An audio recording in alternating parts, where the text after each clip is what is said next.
Lagi hebat Disney version Donald Duck dan juga Mickey Mouse. So, jom kita tengok.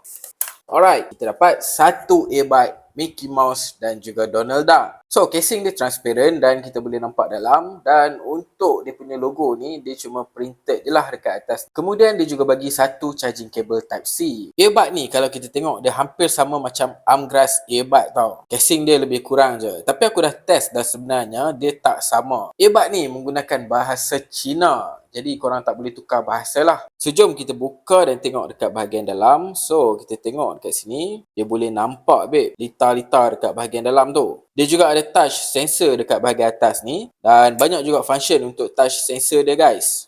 Bila kita masukkan dekat telinga, sebenarnya dia tak ada bunyi apa pun. Tapi apabila kita connect dengan Bluetooth, barulah dia bunyi dalam bahasa China. Okey, aku pun dah test play lagu dekat sini. Memang kuat gila. Kalau full volume tu memang bingit gila lah. Dan dia punya sound pun sedap babe. Dia punya bass untuk lagu pun just nice. So guys, comel kot warna hijau. Bila dah masuk dalam kotak, dia akan ada lampu warna hijau dan warna merah. Nampak rare jugalah. So, kalau korang yang minat Mickey Mouse dan juga Donald Duck tu, mungkin boleh beli untuk buat collection ataupun untuk nak bagi dekat anak-anak anda.